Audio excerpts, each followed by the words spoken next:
Radio UNAM es un medio que promueve el diálogo, la diversidad y la libertad de expresión en un marco crítico y respetuoso. Los comentarios expresados a lo largo de su programación reflejan la opinión de quien los emite, mas no de la radiodifusora. La Facultad de Derecho de la UNAM y Radio UNAM presentan... Toda sociedad requiere para su funcionamiento regirse por valores, principios, normas e instituciones. A diario escuchamos, leemos y opinamos sobre temas relacionados con la legalidad. Pero, ¿verdaderamente conocemos nuestros derechos y obligaciones? Tu participación es indispensable. Acompáñanos. Derecho a debate. En la cultura de la legalidad participamos todos. Conduce Diego Guerrero.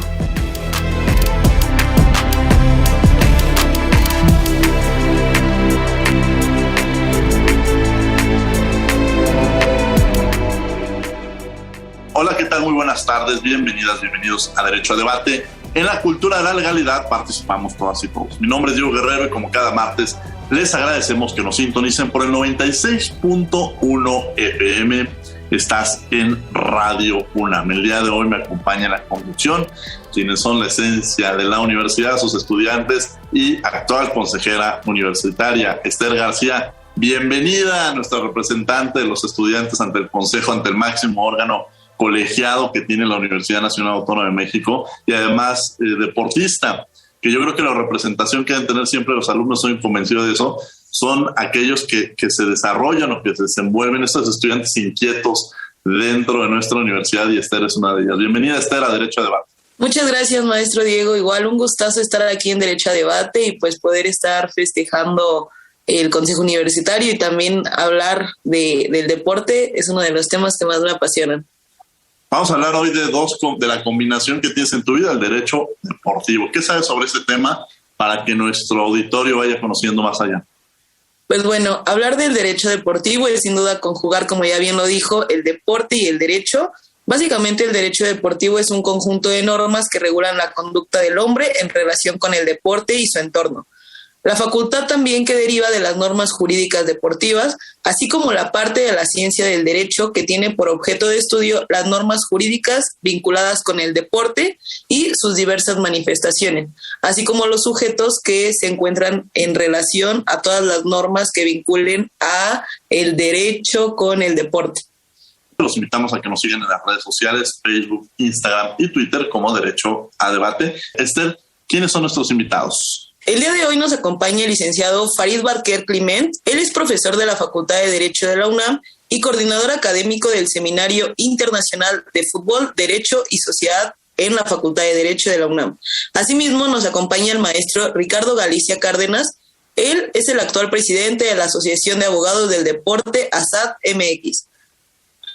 Farid, querido, ¿cómo estás? Bienvenido a Derecho a Debate, que además le reconozco que gracias a él, a quien le mando un saludo en estos micrófonos, a mi hijo Emilio, es una de las nuevas adquisiciones de Pumitas. Y bueno, pues te agradezco mucho, mi querido Farid, que estés con nosotros aquí en Derecho a Debate. Al contrario, Diego, siempre muy honrado de recibir tus gentiles invitaciones. Siempre es, de verdad, y lo recalco, un honor estar en los micrófonos de Radio UNAM, estar en el espacio de la Facultad de Derecho, y qué mejor que en compañía de la conducción de Esther García, que debuta, para decirlo en términos deportivos, como integrante del Consejo Universitario. Enhorabuena a ella por lo que esa distinción significa y enhorabuena al Consejo porque tendrá una integrante que lo enriquecerá. Siempre un placer también estar con Ricardo Galicia, con quien gracias a ti, Diego, pues ya hemos tenido oportunidad de compartir micrófonos, un auténtico conocedor de los temas del derecho deportivo, y aprovecho para agradecer también todas las atenciones y la permanente disposición de Renata Díaz Conti para poder haber llevado a cabo este programa. Y por lo que toca a esa alusión inmerecida, Diego, ha sido un placer poder acompañar a la familia Guerrero a ese acercamiento de Emilio a la Asociación Civil Pumitas. Creo que los hechos aciagos que vimos el sábado pasado en el estadio de Querétaro, créeme, lo digo no porque estés aquí presente, lo digo ahora públicamente, me hicieron pensar en Emilio y en toda esa generación. que los hechos violentos alejan desafortunadamente a la niñez de algo que todos nosotros vivimos, que es el placer del deporte desde la infancia. Muchas gracias, Farid. Y nos acompaña también mi estimado Ricardo Galicia, gran amigo, compañero, colaborador en diversos espacios. Ricardo, bienvenido a Derecho a Debate.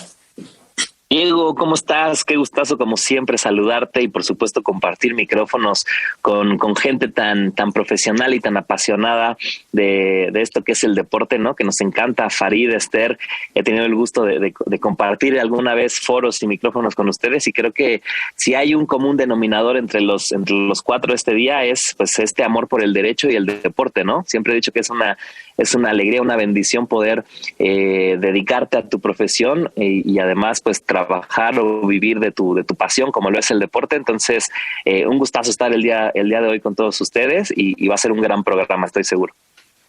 A mí quiero comentar que incluso tanto Ricardo como Farid me llevaron a conocer el mundo de los abogados interesados en el deporte. Yo era muy escéptico en imaginar cuántas eran, y tanto en el diplomado como en el seminario ha sido impresionante la recepción que se ha tenido en cada uno de ellos. Y me gustaría empezar precisamente contigo, Farid, preguntándote esta relación o cómo se relacionan el deporte y el derecho. Y de alguna manera, sobre todo a quienes están estudiando derecho, que generalmente encontramos como penal, civil, mercantil, sin ofender a mis compañeros, colegas que se dedican a esas ramas, pero a veces encontrar este otro camino que es el derecho al deporte. Yo diría, Diego, que hay dos puntos de cruce entre el derecho y el derecho deportivo. El primero, que más es el primero en aparecer en la historia y el vínculo más evidente, es que todos los deportes son actividades reglamentadas. Es decir, los juegos son conjuntos de reglas. Un gol, una falta, se determinan a raíz de que existe una regla que así los califica. Ese es el punto de cruce más evidente, y creo que el deporte ofrece a todas las personas, se dediquen finalmente al derecho o no, a todos los individuos, un contacto con una actividad normada. Digamos, para el niño, para el infante, es un primer contacto con las reglas. Ahora bien, lo que interesa ya en estricto como derecho deportivo es una normatividad deudora de un hecho concreto que es la conversión del deporte en una actividad que dio lugar a toda una industria. Es decir, tanto lo que se conoce como deporte amateur, que es el deporte que se practica, por ejemplo, en los Juegos Olímpicos o en los Juegos Panamericanos, no obstante que ya los deportistas reciben emolumentos por concepto de patrocinios y por algunas otras vías de financiamiento, esos deportistas no son propiamente trabajadores asalariados. Ahora bien, el deporte profesional, entiéndase, el fútbol, que es de alcance universal, o algunas otras expresiones deportivas profesionales más regionales o más focalizadas en ciertas zonas del mundo, como por ejemplo el fútbol americano en los Estados Unidos, el béisbol, el básquetbol en la misma Unión Americana, o algunos deportes, por ejemplo, como el cricket en Australia. En fin, todos esos deportes han dado lugar a toda una industria. Y lo que ha potenciado esa industria, además, es la irrupción de los medios de comunicación. La televisión en los años 60, la televisión a color en los años 70, y bueno, hoy en día también las redes sociales e Internet, que están ofreciendo permanentemente contenidos de carácter deportivo. En la medida en la que el deporte se convirtió en una actividad profesional y esa profesionalización dio lugar a una industria, y esa industria además se mediatizó con un alcance hasta cada rincón del orbe, bueno, pues nace en paralelo toda una normatividad, alguna de carácter público, o sea, surgida de congresos, surgida de los estados nacionales, y otra, y en esto Ricardo Galicia es un auténtico conocedor, una normatividad de carácter privado, surgida de federaciones, surgida de asociaciones, pero que termina teniendo una eficacia normativa, es decir, es la que de manera efectiva regula el funcionamiento de la industria del deporte en el mundo. Gracias, Farid. Ricardo, me gustaría que nos platicaras a grosso modo cuál es la situación actual del derecho al deporte en México y cuáles han sido los avances más significativos que hemos tenido en los últimos años. Pues mira, como comentaba el maestro, si bien es cierto existe normativa pública 13 de 2011, perdóname, la reforma humano, ¿no? Anteriormente de 2011 en México, el deporte era visto como una actividad recreativa, una actividad voluntaria, ¿no? Que el gobierno o el Estado no tenía la responsabilidad o la obligación de hacerle valer a los mexicanos, a las personas que estuvieran en territorio mexicano. A partir de 2011, en el artículo 4 constitucional se otorga el derecho humano a la cultura física y al deporte. De ahí se desprende la ley que actualmente rige al deporte mexicano, el deporte nacional, que es la Ley General de Cultura Física y Deporte, que se promulga en 2013 y que obviamente contempla pues los distintos organismos y órganos jurisdiccionales que van a delimitar el accionar jurídico del deporte nacional, ¿no? Esto sin dejar de lado, obviamente, que en todo momento y siempre respetando pues las normativas internacionales, como comentaba Farid hace un momento, que se tienen que respetar de las federaciones internacionales que el deporte corresponda. Claro, Esther García, que nos acompaña el día de hoy en la conducción, los micrófonos son tuyos. Muchas gracias al maestro Farid, al maestro Ricardo, por lo que nos han dado ahorita esta introducción sobre el derecho deportivo. A mí me gustaría preguntarle al maestro Farid, ¿qué tan cierto es esta parte de que no existe futuro para el derecho deportivo, para dedicarte a aquello pues que te apasiona, al menos aquí en el contexto en México? Creo que quien formule algo así desconoce el crecimiento paulatino de esa disciplina que me atrevería yo a decir que es ya una auténtica rama del derecho, valga la expresión, por derecho propio. Creo que quien piensa de esa manera, quien, como tú lo dijiste, piensa que no hay un futuro vocacional en el derecho deportivo, está teniendo una visión muy estrecha. Quizá esté pensando que solo hay oportunidades de inserción laboral o de ejercicio profesional trabajando para clubes y para federaciones. Esto no es así. Hay muchas otras aristas, hay muchos otros ángulos desde los cuales se puede proveer desde el derecho a favor de personas y entidades interesadas. Por ejemplo, pienso en la asistencia legal a los deportistas, pienso en el deporte adaptado, es decir, las subdisciplinas deportivas para personas discapacitadas. El crecimiento, yo diría ya la auténtica implosión, instalación y consolidación de ramas femeniles en distintas variedades y distintas modalidades deportivas. Es el caso evidente en los últimos años del fútbol profesional. Creo que hay muchísimas vías por las cuales se puede encontrar toda una vida profesional dedicada al derecho deportivo. No solo son los agentes tradicionales los que gravitan sobre la industria del deporte, no son nada más los atletas, las federaciones, o en el caso del fútbol profesional, los clubes deportivos y entidades que los aglutinan. También están, por ejemplo, las empresas patrocinadoras.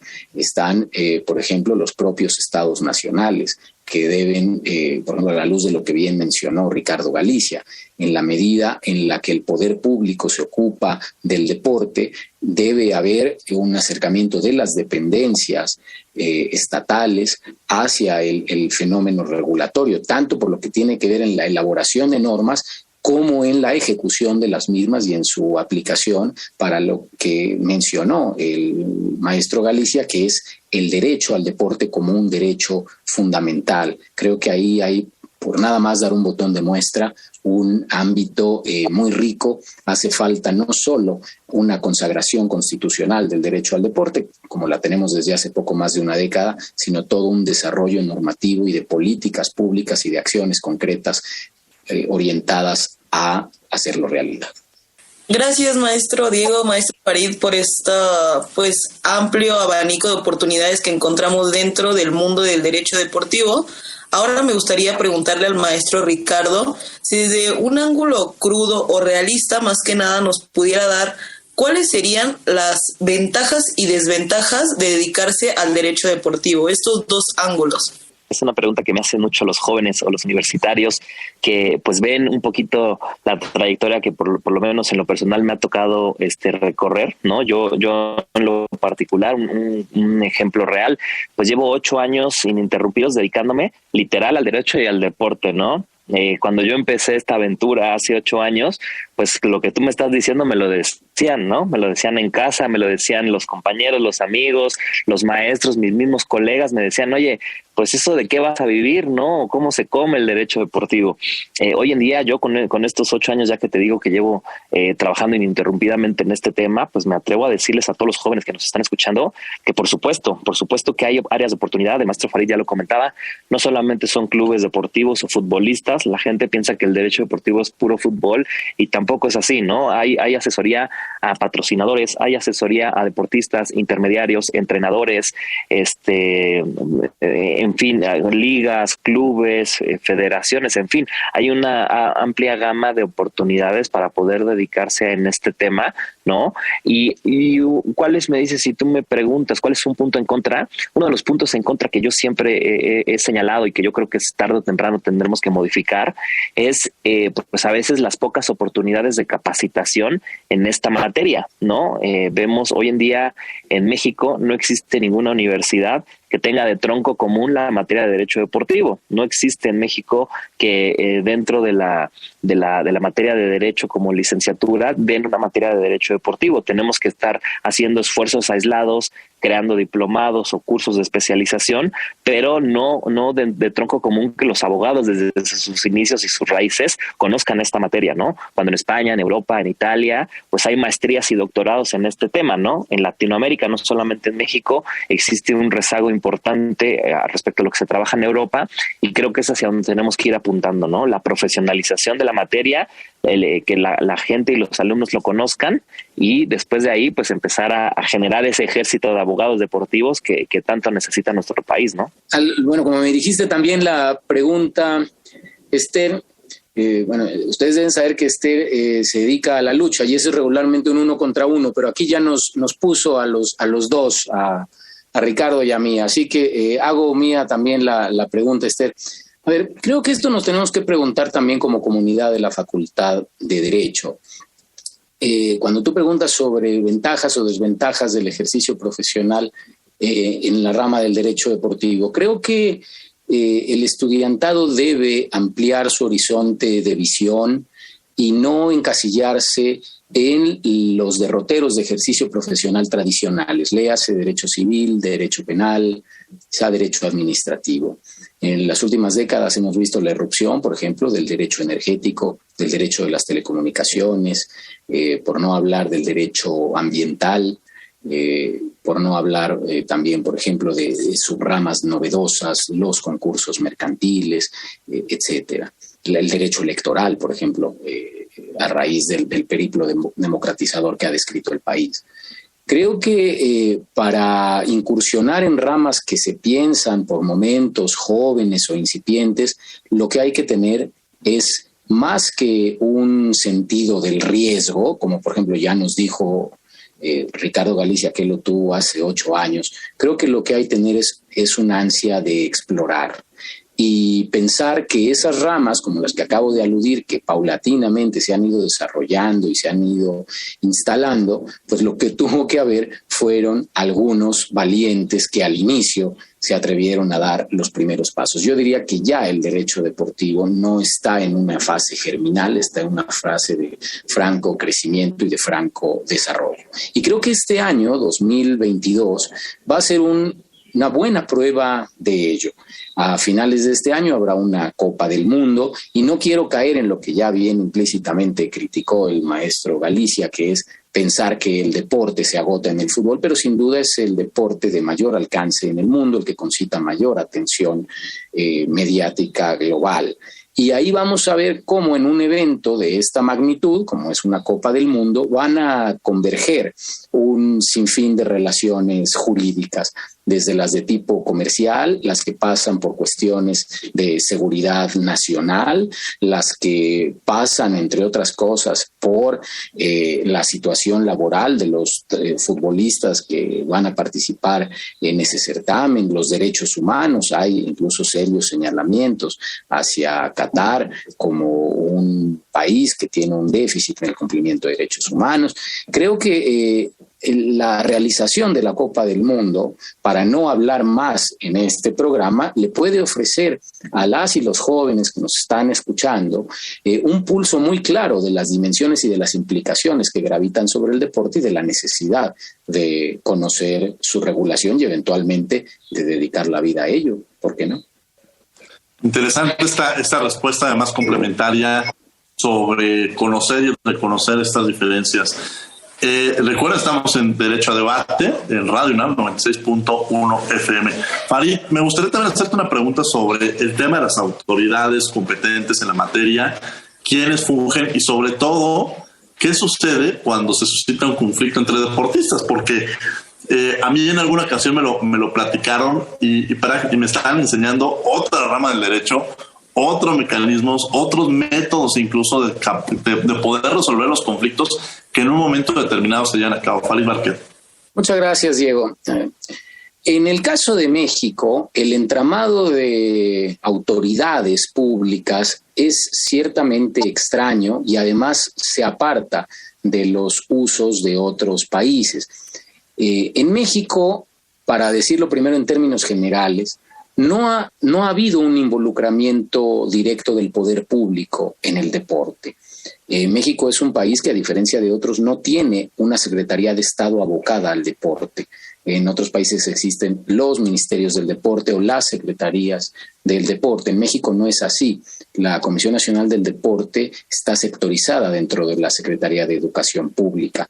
Desde luego que hay una evidente imbricación entre deporte y educación. El deporte puede entenderse como un factor coadyuvante a favor del crecimiento y de la formación de la persona. Tiene desde luego un componente educativo, pero no se le ha dado propiamente una autonomía en ese sentido. Ese es un primer paso. La Comisión Nacional del Deporte y, digamos, su jerarquía como entidad pública. Segundo, en México tampoco hay un involucramiento del poder público en el deporte profesional.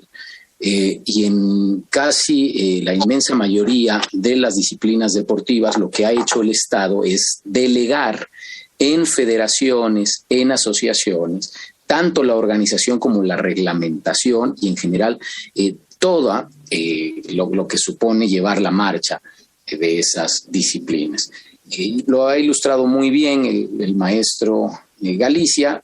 Una muy importante reforma constitucional en el año 2011 le dio asidero en la Carta Fundamental al deporte como un derecho humano, y de ello se desprendió una legislación que es la Ley General de Cultura Física y Deporte, que entra en vigor 2 años después, en el año 2013. Ahí creo que se puede advertir muy bien cómo esa Ley General de Cultura Física y Deporte se orienta por sobre todo a el fomento de la actividad física, que claro, supone un despliegue del cuerpo, pero no en todos los casos califica como deporte. Por ejemplo, lo que hemos visto, no estoy tildándolo de moda, pero sí podemos decir que ha habido una implosión de personas que salen a la calle a correr, los famosos runners, ¿no? Bueno, eso no califica propiamente como deporte. Pero vemos cómo el Estado, por ejemplo, en esta Ley General de Cultura Física y Deporte, digamos, se contrae y no entra a la regulación del deporte profesional. Digamos, ahí es donde opera esta suerte de delegación a favor de federaciones y de asociaciones. Creo que México tiene un arreglo institucional ciertamente extraño y que a mí me parece en muchos sentidos deficitario, equívoco. De ahí que creo tanto el desarrollo del deporte en competencias internacionales, que no arrojan los resultados más halagüeños, como también problemas de salud pública que tienen que ver con enfermedades crónicas, etcétera, creo que son en algún sentido resultados no favorables que tienen que ver con una normatividad que, insisto, me parece equívoca y que no está siendo suficiente para que haya resultados sociales plausibles. Muchas gracias, Farid. Yo quiero platicar también contigo en esta relación cómo ha influido el deporte en tu vida personal, en tu vida académica. ¿Por qué invitar incluso a los estudiantes en un momento determinado? Yo soy convencido de que de alguna manera te permite un tema de disciplina, un tema de responsabilidad, un tema de ser equipo, más allá, incluso ahora que teníamos la plática con Pumitas, pues el mensaje más que hacerlo a la competencia era que sean felices y construir un trabajo en equipo y generar incluso a los futuros profesionistas al ser parte de la Universidad Nacional Autónoma de México. ¿Cómo ha influido el tema del deporte y cómo lo has sabido relacionar incluso con tu vida de estudiante de Derecho? Sí, gracias, maestro Diego. Pues sin duda ahorita, como mencionaba el licenciado Farid Barquet, retomando esta parte de la Ley de Cultura Física y Deportiva, es muy importante primero señalar la diferencia entre el hacer ejercicio y el hacer deporte. Yo desde pequeña, desde chiquita, he sido muy hiperactiva y siempre había hecho ejercicio. Entonces, fútbol, yo cuando era pequeña decía que yo quería ser futbolista mujer. Evidentemente no sabía todo el mundo y el contexto que se vivía en ese momento, pero bueno, siempre de una u otra forma el deporte, bueno, el ejercicio estuvo en mi vida, pero ya es hasta que yo entro a primer semestre de la carrera de Derecho cuando decido empezar a incursionarme en el deporte de lucha olímpica. Antes de ello ya había practicado, pues bueno, correr, como les digo, hacer un poco de ejercicio, hice también un poco de taekwondo, pero el deporte en el que me concentro ya de forma competitiva y con reglas establecidas es la lucha olímpica, ahí en el estacionamiento 8 del Estadio Olímpico de Ciudad Universitaria. Y bueno, a partir de entonces, como usted bien menciona, es mucha la disciplina que tienes que llevar para poder primero realizar un deporte y sobre todo realizarlo en la vida universitaria, por todas estas implicaciones de tener un orden entre las cosas que tienes que hacer en tu vida personal, en tu vida académica, en la vida deportiva.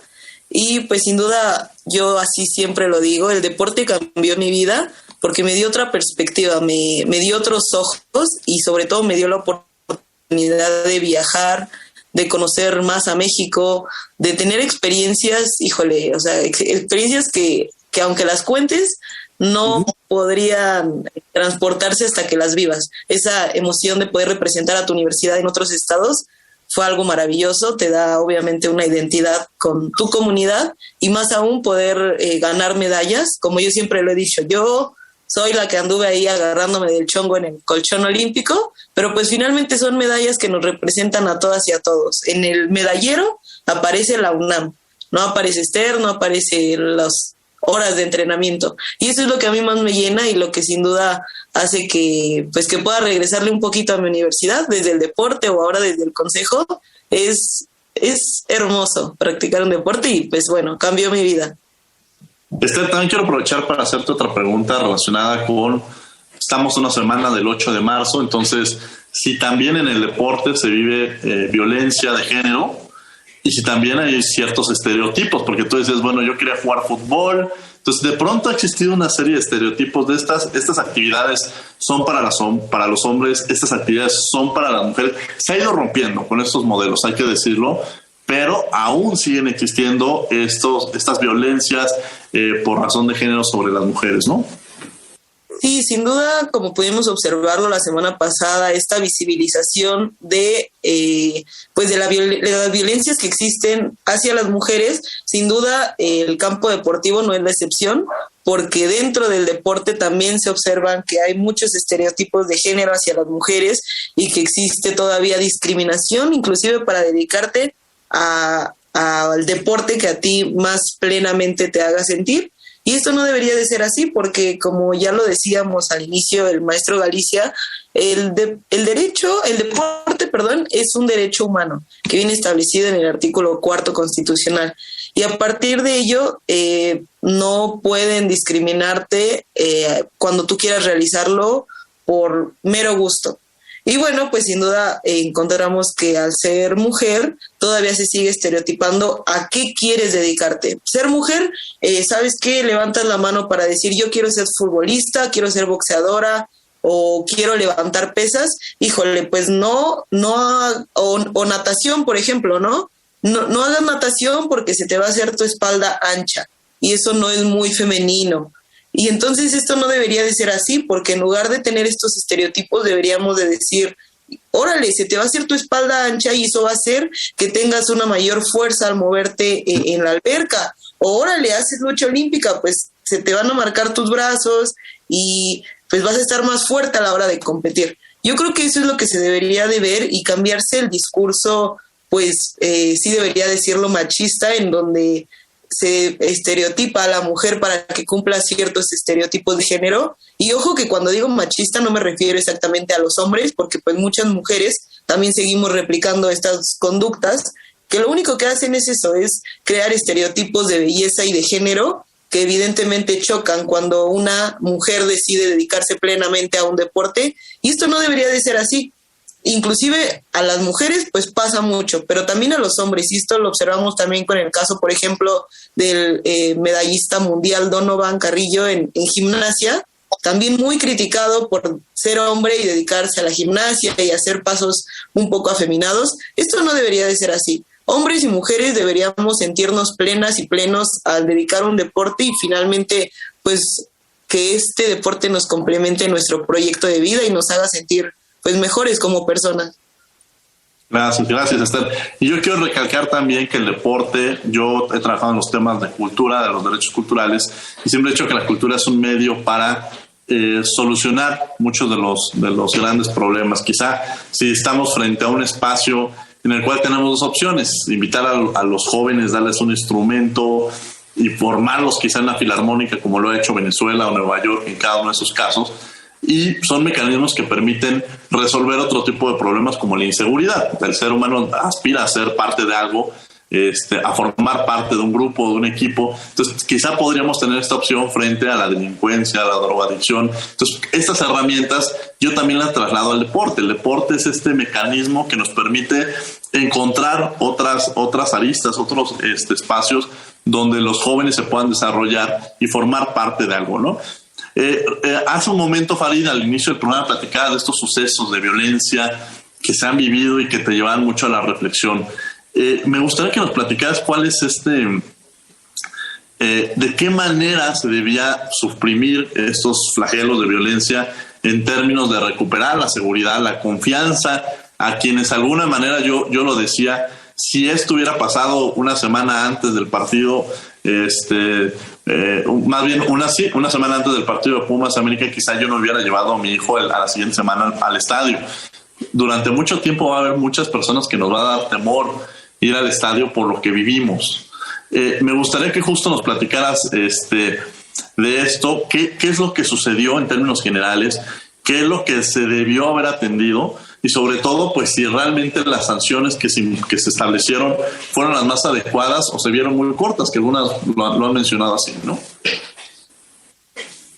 Creo que a tu pregunta concreta de qué fue lo que sucedió, estamos todavía en una etapa en la que las autoridades del estado de Querétaro e incluso autoridades federales tendrán que aclarar, esclarecer, como se dice en el argot penal, qué fue realmente lo que ocurrió. Pero lo que pudimos ver es la expresión extrema de un flagelo que se vino gestando y que fue creciendo con el paso de los años, que es la pérdida de un espacio público de encuentro, de convivencia y de solaz, como son lo que ofrecen los estadios de fútbol. Y a tu otra pregunta de cómo salir de este problema, creo que las respuestas no deben venir desde la mano dura. Desde luego que tendrá que deslindarse responsabilidades y que se apliquen las consecuencias jurídicas penales para aquellos que hayan afectado como se afectó la integridad física de personas en escenas verdaderamente lacerantes. Lo que creo que hay que preguntarse son primero dos cosas: que tanto la industria del deporte toleró e incluso fomentó la creación de grupos que, lejos de responder a una supuesta pasión o a un supuesto sentimiento identitario que los lleva a cometer acciones brutales, se vuelven en el mejor de los casos, carne de cañón de grupos que dosifican esa violencia y que la utilizan de manera calculada para obtener prebendas que se traducen en formas de financiamiento directas o indirectas. Creo que ahora hemos visto entidades de la industria del deporte, como se dice coloquialmente, dándose golpes de pecho cuando en muchos son responsables del crecimiento de este flagelo. Pero creo que hay algo más que hay que preguntarnos, Diego. ¿Por qué jóvenes mexicanos son capaces, en un estadio de fútbol o donde sea, de golpear a otro ser humano inerte, tendido en el suelo y desnudo? ¿Por qué llegar al extremo de considerar a un adversario deportivo como una amenaza existencial? Cuando creo, todo adversario deportivo debe ser entendido como un correlativo esencial. Si no hay adversario, no hay deporte. Aquí está Esther, que es luchadora y que se bate, ya nos lo contó, por el deporte, por el juego, por vencer, pero no por aniquilar. Entonces me parece que lo que vimos el sábado también es una expresión de una violencia que está íncita en la sociedad mexicana, que está teniendo expresiones dolorosísimas, terribles, como hemos visto en sucesos recientes, en Atlisco, en Michoacán, en fin, prácticamente en todo el territorio nacional. Creo que ahí hay mucho que hacer. Y aquí lo vinculo con lo que tú comentabas de los derechos culturales. Tú hablabas de que se podrían replicar en el ámbito del deporte estas buenas prácticas en materia de acceso a derechos culturales. Tú lo mencionabas a propósito de la música, por ejemplo. Yo creo que el derecho al deporte, si se me permite, aunque tú eres el experto, Diego, ya me corregirás, pero en esta clasificación de los derechos económicos, sociales, culturales y ambientales, yo inscribiría al deporte dentro del cajón de los derechos culturales. A mí me parece que el deporte es un hecho cultural y en consecuencia esa réplica, pues por eso parece tan natural, ese replicar esas buenas prácticas parece, como tú bien lo detectaste, parece tan fácilmente extendible al deporte. Creo que si se trabaja con los jóvenes y en vez de buscar la apelación represiva, empezamos por ocuparnos de qué está pasando con las barras bravas, con los eufemísticamente llamados grupos de animación, por qué hay un caudal de muchachos que están encontrando quizá en la barra lo que también encontraban en la esquina, si no es que en la pandilla, en el grupo. Me parece que hay una línea de continuidad que lo que nos arroja es un grave deterioro de la convivencia en el país, como dicen algunos académicos, una ruptura del tejido social. Creo que se puede hacer mucho. Aprovecho la oportunidad para convocar a quien tenga interés a sumarse a un colectivo que se formó el pasado lunes, a escasas 48 horas, poco más de los hechos terribles no el pasado lunes, hace 2 lunes, a raíz a 2 días de los sucesos de Querétaro. Es el colectivo Paz en el Fútbol. Es una organización apartidista, laica, no gubernamental, que lo que busca es convertirse en un núcleo que atraiga propuestas bien intencionadas, propuestas desde el conocimiento, para buscar soluciones para que México, que dice va a ser sede de 10 partidos de Copa del Mundo en el año 2026, cuente con una normatividad vanguardista, se nutra de las experiencias de otras latitudes, tanto las exitosas como las fallidas, para replicar los éxitos y no repetir los fracasos, para que atiendan a un capital de conocimiento que existe. Y la intención, una vez que recibamos la autorización de la dirección de la Facultad de Derecho de la Universidad, es que los trabajos, las propuestas que se viertan en el colectivo Paz en el Fútbol, un colectivo plural, abierto a quien quiera sumarse, sean procesadas a través del Seminario Internacional Fútbol, Derecho y Sociedad, y se convierta la Facultad de Derecho a través del seminario en una incubadora legislativa, en la gestadora de un proyecto de normatividad que se acercará a los tomadores de decisiones para que desde la academia y desde el conocimiento y desde las propuestas más bien intencionadas de la sociedad, se logre superar este flagelo y se recupere al fútbol como un espectáculo público y como un motivo de convivencia edificante. Lo dije en privado y ahora lo digo en público. Muchas gracias, Diego, por haberme invitado con tu familia, con tu hijo, a acercarlo por primera vez al fútbol, digamos, más o menos organizado. Vi tu entusiasmo de padre al ir por el uniforme del pequeñito Diego. Yo puedo decir que estaba más emocionado el papá que el hijo, eso aquí entre nos. Pero lo que puedo decir es que cuando pasaron los hechos del sábado 5 de marzo en Querétaro, de veras pensé en Emily. Pensé en todos esos niños que por la tolerancia irresponsable, si no es que por el fomento aún más irresponsable de personas que se han beneficiado de la violencia en los estadios, se le puede estar privando a toda una generación de ese disfrute y de ese gozo que muchos hemos podido vivir alrededor del mundo. Ojalá los trabajos del colectivo, ojalá lo que se logre hacer a través del Seminario Internacional Fútbol, Derecho y Sociedad pueda ser una contribución que en algo ayude a superar este estado de cosas. Ojalá que así sea, maestro Farid, y sin duda son temas que nos sensibilizan bastante, el hecho de que la violencia llegue hasta el deporte, hasta una trinchera que usualmente es para la familia, para la convivencia, para replicar valores. Y bueno, esperemos que todo se solucione pronto. Y hablando de fútbol, entendemos que hablar de deporte es hablar de muchísimos mundos, pero el fútbol, específicamente me gustaría preguntarle de dónde nace a usted ese amor por el fútbol. O sea, ¿cuál es esta piedra angular en donde decide apasionarse por el fútbol y sobre todo dedicarse a escribir sobre fútbol? No sé si nos pudiera contar sobre ello.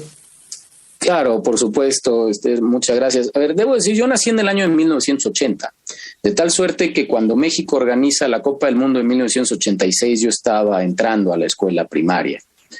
Creo que para todos la primaria es jugar fútbol en el recreo y la coincidencia temporal de la Copa del Mundo con mi ingreso a la primaria fue clave.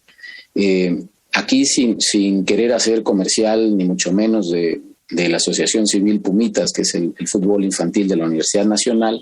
En ese marco mi padre me llevó precisamente a Pumitas, y ahí es donde yo me engancho al fútbol, no solo por lo que de suyo supone el juego, el atractivo que tiene el rodar del balón, sino también por la convivencia con otros niños, por todo lo que el fútbol detona indirectamente. Yo tuve algún paso por el fútbol profesional, pero yo no soy ni mucho menos un exfutbolista, más bien me considero un futbolista frustrado, pero en el mejor sentido de la palabra, y precisamente creo que cuando uno quiere al fútbol y no puede consagrar su plan de vida a vivir de él o dentro de él, uno busca la manera de mantenerse vinculado. Y la forma que yo encontré, una forma que en su momento consideré singular, era escribir sobre el fútbol y sus adyacencias, es decir, ocuparme no solo de tal y cual equipo ganó, sino utilizar al fútbol como una máquina para transmitir historias, no desde la ficción, sino para contar la riqueza narrativa que hay en el fútbol, cómo a través del fútbol se nos puede mostrar el mundo, tanto en sus miserias como en sus grandes momentos. Y justo eso es lo que creo que tiene el fútbol, no queriendo ponerlo por encima de ninguna otra disciplina. El fútbol creo que tiene la enorme valía de que es un juego muy sencillo de entender, con un conjunto de normas muy asequibles para cualquier persona, y que precisamente porque no exige, además de tener unas reglas muy sencillas, no exige mayores aditamentos, ni siquiera un terreno para jugarlo que tenga que reunir tales o cuales características. Creo que la sencillez de sus reglas y lo poco que se requiere para jugarlo es lo que explica su universalidad. tampoco reclama que quienes lo practiquen tengan que tener tales condiciones de estatura o de fuerza, de tal suerte que todos los biotipos de la humanidad cabemos ahí.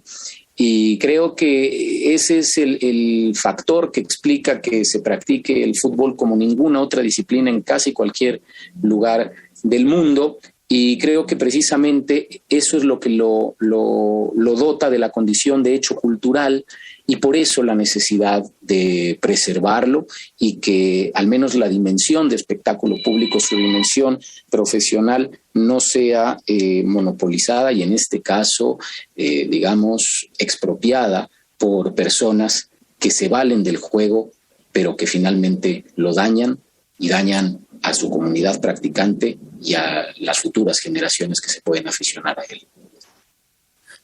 Híjole, pues sin duda ha sido todo un mundo lo que nos menciona, y también que nos cuente sobre las pasiones que lo han llevado al fútbol.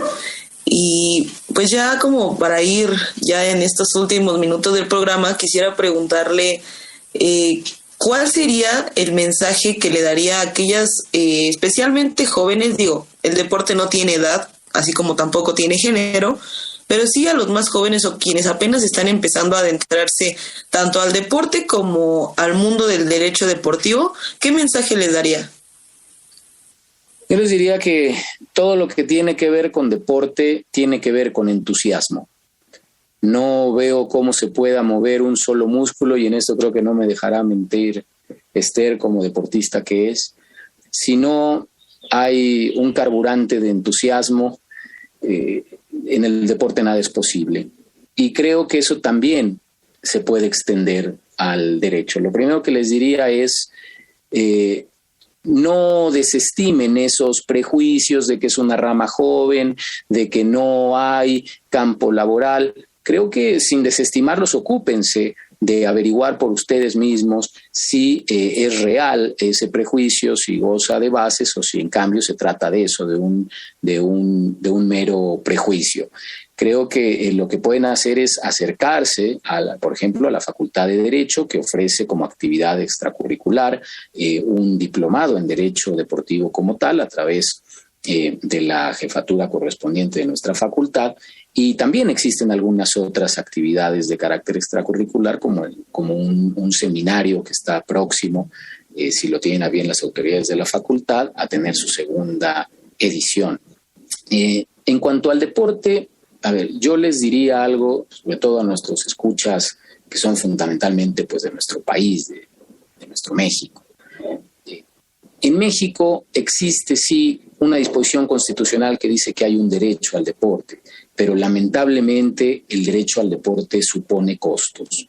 Aun cuando el Estado ha dispuesto instalaciones públicas, sabemos que muchas veces se exigen cobros o bien están, concesionadas esas instalaciones a particulares. De ahí que muchas personas que no tienen las condiciones materiales, las condiciones económicas para sufragar esos gastos, pues se ven impedidas de ejercer de manera efectiva el derecho al deporte. Creo que, como en tantas cosas en la vida, el deporte, salvo los deportes individuales, es una cuestión de equipo y es una cuestión de conjunto. Yo les diría, acérquense a su alcaldía, acérquense a su municipio. Hoy Internet es una magnífica herramienta para averiguar qué deportivos hay, cuál es su inquietud, y encontrarán siempre, créanme, una persona que tiene esa misma inclinación, y es una cuestión de sumar. Por lo que a mí respecta, con todo gusto pueden a mí localizarme, quienes tengan interés en dedicarse al derecho deportivo, en el correo institucional que me ha facilitado la Facultad de Derecho, que es farid@derecho.unam.mx. Es una dirección de correo institucional, y quienes tengan intención de incursionar en el derecho deportivo, yo con todo gusto puedo servir como vía de transmisión para acercarlos con quienes puedan hacer sintonía, sinergia, como se dice, en algún interés de tipo profesional. farid@derecho.unam.mx. Vamos a escuchar Descubriendo tus derechos y regresamos a los micrófonos de Radio UNAM. Nos quedamos con esta Ya nos dio sus datos Farid, pero vamos de regreso a la última y nos vamos. No se vayan. Descubriendo tus derechos. Derecho al libre desarrollo de la personalidad. Toda persona tiene derecho a elegir en forma libre y autónoma su proyecto de vida, sin coacción ni controles injustificados. Esto con el fin de cumplir sus metas de acuerdo con sus valores, ideas, expectativas, gustos y demás. Estos aspectos son parte de la forma en que una persona desea proyectarse y vivir su vida, siempre que no vulnere los derechos de las demás personas. Escuchas Derecho a Debate.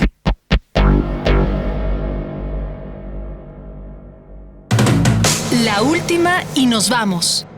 Estamos de regreso en Derecho a Debate en Radio UNAM 96.1 FM. Los invitamos a que nos sigan en las redes sociales, Facebook, Instagram y Twitter como Derecho a Debate. La última y nos vamos. Empezaríamos contigo, Farid Barquet. Además de agradecer nuevamente a Derecho a Debate, al maestro Diego Guerrero, como siempre, por la magnífica conducción y por estar con los panelistas del día de hoy, yo les invitaría a quienes estén incursionando en el derecho, quienes ya tengan una larga práctica, a que dejen de lado esa división artificial y equívoca de que una cosa son las cosas del espíritu, las cosas de la mente, las cosas de la razón y otras cosas las del cuerpo. Creo que hay una simbiosis entre cuerpo y mente y el deporte y el derecho son una expresión de ello. Creo que la juridificación del deporte es necesaria y van a encontrar una enorme riqueza vocacional y vital en el ámbito del derecho deportivo. Así lo entiende cada vez más la Facultad de Derecho, que de manera creciente va ofreciendo dentro de su oferta académica espacios para poderlo desarrollar. Muchísimas gracias a Derecho a Debate, a Radio UNAM, a la Facultad de Derecho, a Diego Armando Guerrero y a todos quienes han hecho el favor de escucharnos. Esther García, la última y nos vamos.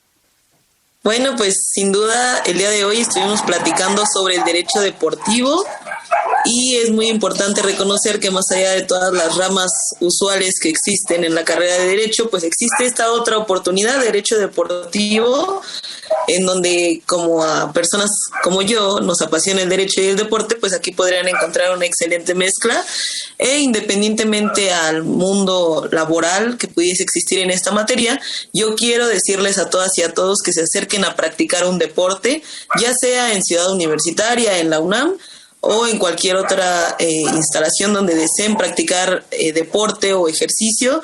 Adéntrense porque es una experiencia maravillosa, algo que les va a cambiar la vida, no porque de pequeñas o de pequeños les hayan dicho que no eran buenos en educación física, significa que esto deba ser así.